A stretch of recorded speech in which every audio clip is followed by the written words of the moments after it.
All right, guys, so let's take a closer look at that next phase or next block of training. I've got it set up on a 8-day rotation. I'm going to be doing 2 days on and 2 days off. On the days that I'm doing my upper body training, I'm going to be doing separately, I'm going to be doing some aerobic capacity work as well. Most likely probably in the AM, and I'll probably do my strength work in the PM, but that may change depending on the day. So my cardiovascular work for this phase is going to be 3 5-minute aerobic capacity repeats.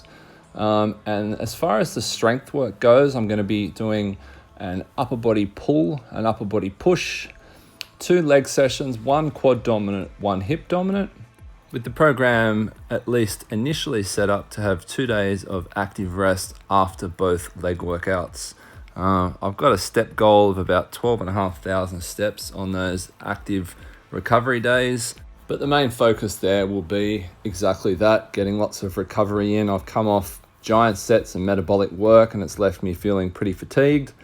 I've taken 3 or 4 days off before I start this phase, but at least for the first week or 2 of this mini cut, I'm going to make sure I get those 2 full days in between. I just decided while we're in isolation, it'd be easier to chase some fat loss than trying to build muscle at the moment. So really just going to keep my protein high, putting myself into what I think is a reasonable deficit after a year of really concentrating on building my calories right up. It's a little bit of and so much of a difference in fluctuation in energy out going on at the moment.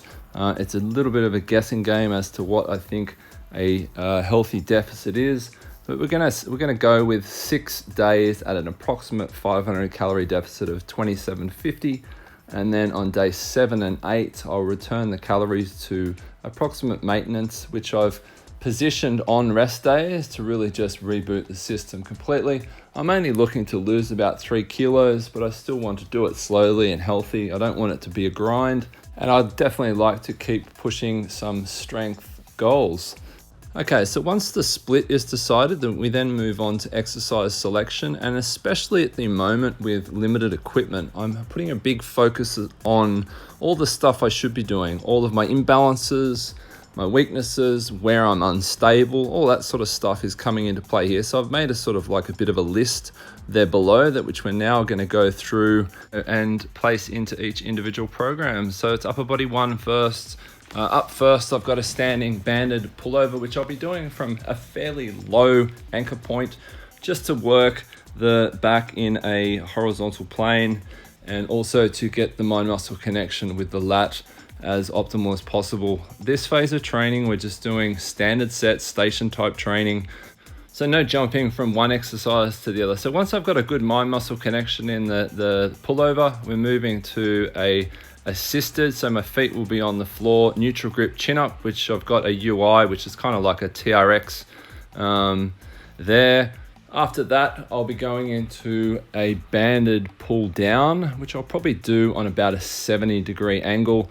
This is really just, I'm going to be bent over. It's just going to be working the lat in the fully lengthened position, or lengthened to mid-range.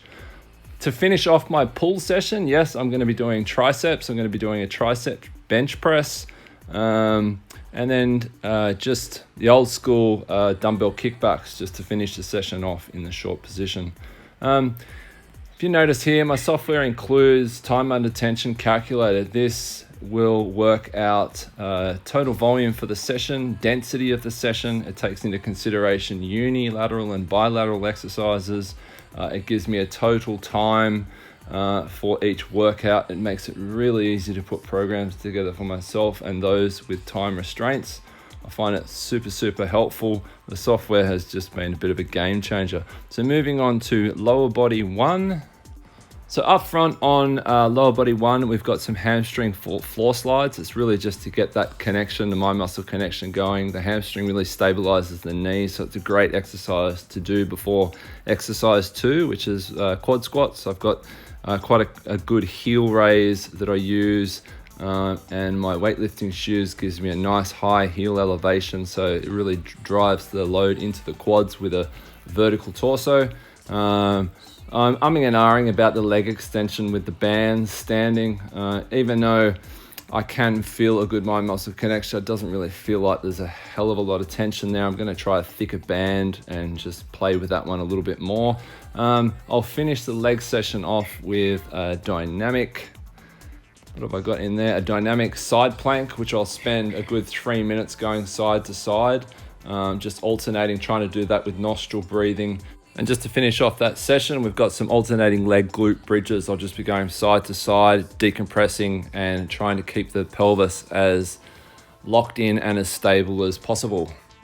Moving on to upper body 2, we've got a push day. I'm starting this with some work on my weaknesses, especially on my left side, the rear delt, just getting a good mind muscle connection there to create a bit of shoulder stability.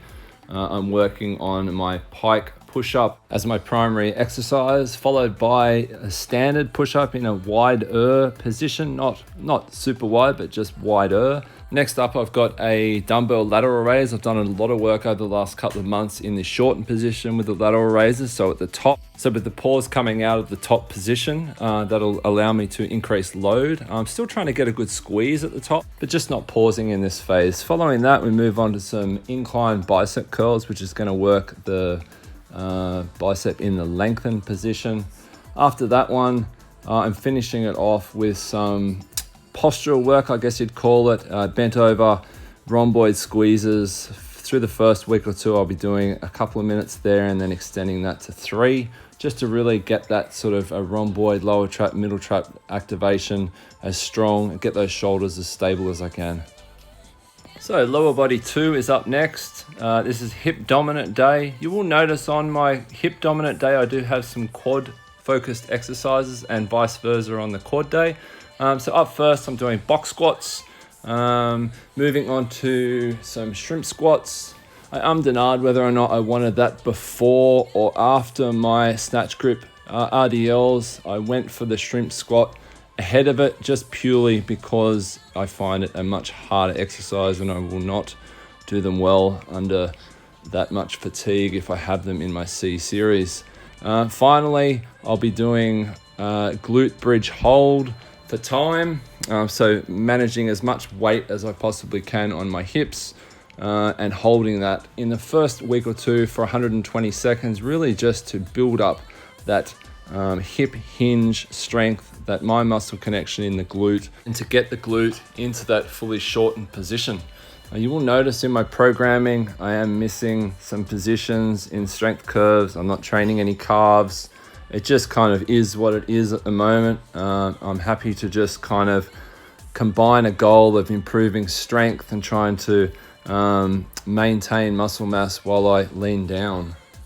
So now we move on to the 12-week overview, and I'll be going through different blocks of training, starting with the 4x12 at 70% 1RM on the A series, up to an intensification phase where that intensity lifts to 80%. This all isn't set in stone, but what I wanted to do is, and the main thing I want you guys to take away from this video is that I'm really trying to create as much structure as I can for myself at the moment. Things are not ideal. I found myself trying, lots of new stuff because we don't have the gym and the equipment, and I ended up just doing a whole lot of nothing. So just trying to create a bit of structure around my plan. I usually like to work through intensification and accumulation phases, so that's what I've set out there.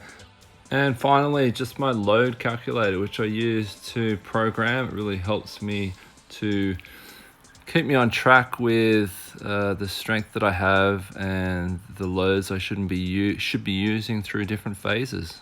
So that's pretty much it for this video, guys. Let's hope we're all back in the gym really soon and things normalize in the world at large.